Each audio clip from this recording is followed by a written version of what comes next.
Meu nome é Lucas, eu sou um dos fundadores do projeto Rotina Clínica e hoje vou estar falando um pouco para vocês sobre a abordagem do paciente com colite pseudomembranosa. Primeiro, em relação à etiologia, é importante lembrar que a principal etiologia associada é a infecção pelo Clostridium difficile. É uma bactéria anaeróbia gram-positiva, formadora de esporos, e que é a principal causa de diarreia infecciosa nosocomial. A infecção, a colite pseudomembranosa, ela é caracterizada pelo seguinte: a presença de diarreia, 3 ou mais episódios com fezes líquidas em 24 horas, associado com a presença de bactéria ou de toxina nas fezes, ou pela presença de pseudomembranas no exame de colonoscopia. O que é importante a gente citar em termos de epidemiologia? Nos últimos anos, algumas referências mostram que a gente tem observado um aumento progressivo na incidência dessa infecção, mas não só aumenta em relação ao número de casos absoluto, a gente tem encontrado também pacientes com formas mais graves e formas refratárias da doença, e isso está associado com cepas virulentas. Uma coisa interessante também é a gente entender aspectos da transmissão. Por qual sentido? Existem pacientes assintomáticos que podem não ter nenhuma infecção ativa no momento, mas esses pacientes podem atuar de maneira epidemiológica ali, né, em relação à transmissão, como portadores, como reservatórios para a contaminação ambiental. Claro que aquele indivíduo que tem uma infecção ativa clinicamente, a gente consegue entender isso de uma maneira mais óbvia, mas existem indivíduos que possuem e atuam como reservatórios dessa bactéria. A contaminação, de forma geral, ocorre através da transmissão pela via fecal oral, através da ingestão dos esporos, e vários estudos relatam que as mãos dos profissionais de saúde são aí o principal meio de disseminação desses esporos no ambiente hospitalar. Em relação aos fatores de risco, classicamente a gente tem que entender que existem fatores chamados de principais, são os mais relevantes. E o que a literatura coloca para a gente? Principalmente o uso de antimicrobianos. Destaque para quê? Quinolonas, clindamicina, penicilinas e cefalosporinas de amplo espectro. Claro que o indivíduo com idade avançada, com hospitalização recente e comorbidades graves também tem um papel relevante, são também fatores de risco principais. Existem fatores que contribuem para isso, não com a relevância, com o peso dos fatores que eu citei anteriormente, mas também são fatores adicionais aí nessa história. O que a gente pode dizer? Dieta enteral, obesidade, o indivíduo que está em regime de quimioterapia, aquele indivíduo com doença inflamatória intestinal, paciente que usa IBP ou algum outro supressor da secreção ácida, isso também é fator de risco aí adicional para esse quadro. Em relação ao quadro clínico, é interessante a gente entender o seguinte: o indivíduo com colite pseudomembranosa pode se apresentar desde um quadro assintomático até um quadro onde ele apresenta um quadro muito grave, fulminante, com megacolon tóxico. As manifestações, de forma geral, podem iniciar durante ou após a terapia antimicrobiana, sendo que a literatura cita que é mais frequente dentro de 2 semanas depois do uso do antibiótico. Para a gente, como médico que vai pegar esse paciente numa enfermaria, que é o que acontece na maioria das vezes, a gente vai encontrar, de forma geral, esse indivíduo com uma doença não grave, ou uma doença leve a moderada, que a gente pode também chamar dessa forma. Esse indivíduo se apresenta como? Primeiro, diarreia aquosa, aquela diarreia líquida, 3 ou mais episódios, dor abdominal, que pode ser difusa, pode ser mais proeminente em andar inferior, febre, náuseas e anorexia ou hiporexia. E aí a gente está diante de um indivíduo que a gente pensou nessa possibilidade. O que nos chama a atenção para de fato pensar nessa possibilidade? Primeiro, aquele indivíduo que tem uma diarreia aguda sem explicação alternativa óbvia.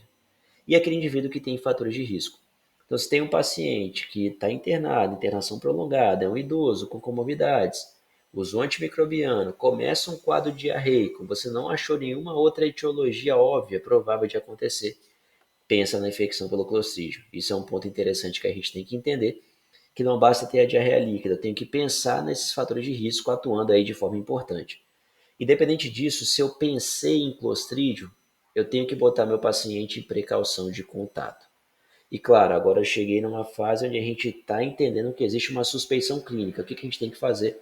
Proceder com o exame complementar. O que a literatura coloca? Padrão ouro seria você fazer cultura. A cultura anaeróbica daquela cepa produtora de toxina. Mas na prática a gente sabe que a gente usa um outro método. A gente pega essas fezes líquidas e faz a pesquisa do GDH e das toxinas A e B. E a positividade desses testes principalmente das toxinas, associado com a suspeição clínica, que é o que vai fechar o diagnóstico para a gente. E aí, quando a gente fecha esse diagnóstico, a gente tem que começar a abordagem terapêutica. A gente colocou em primeiro lugar aqui que é muito importante, claro que a gente já fez isso com o paciente quando houve a suspeição clínica, mas é importante que a gente mantenha e reforce isso. Precaução de contato. Detalhe, aquele familiar, aquele acompanhante, o médico, o enfermeiro, o técnico de enfermagem, o fisioterapeuta, o fono, enfim, qualquer pessoa que estiver próxima a esse paciente, entrando no quarto, interagindo com o paciente, precisa higienizar as mãos com água e sabão. O álcool não elimina a bactéria. Claro, uma coisa importante na abordagem: se for possível, a gente interrompe ou substitui o provável antibiótico associado ao quadro por outro que tem uma menor propensão. Apenas se for possível. Esse é um detalhe que a literatura cita, mas é óbvio que a gente vai ter que adaptar para cada caso. É fundamental você fornecer suporte clínico ao seu paciente. Uma dieta conforme a tolerância, hidratação, medicações sintomáticas. O que a gente pode usar também, e aí é a pedra fundamental nessa condição, na abordagem a essa condição, a terapêutica antimicrobiana.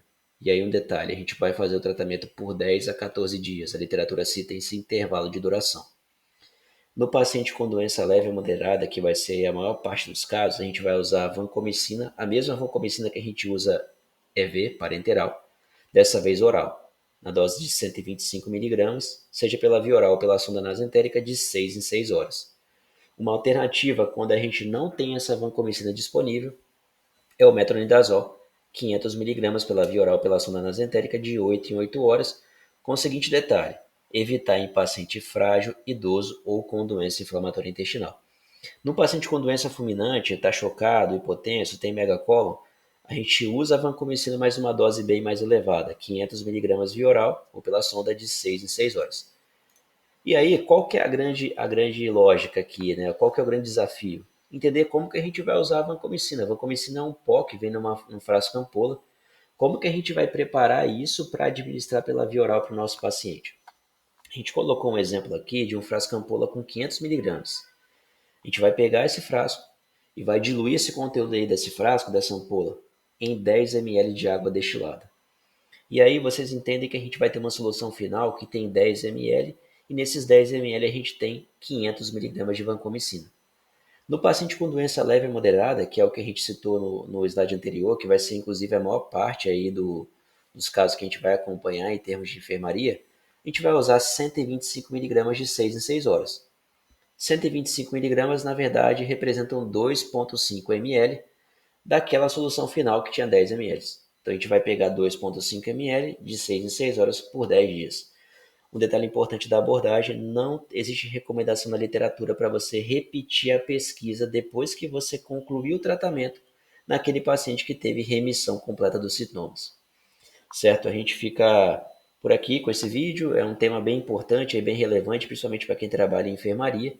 Esse tema tem ganhado uma relevância crescente. Se inscreva no canal, curta esse vídeo, compartilhe com seus colegas aí de trabalho, de plantão, enfim, para que a gente continue nessa pegada de crescimento e evoluindo cada vez mais aqui nessa plataforma. Muito obrigado e até a próxima.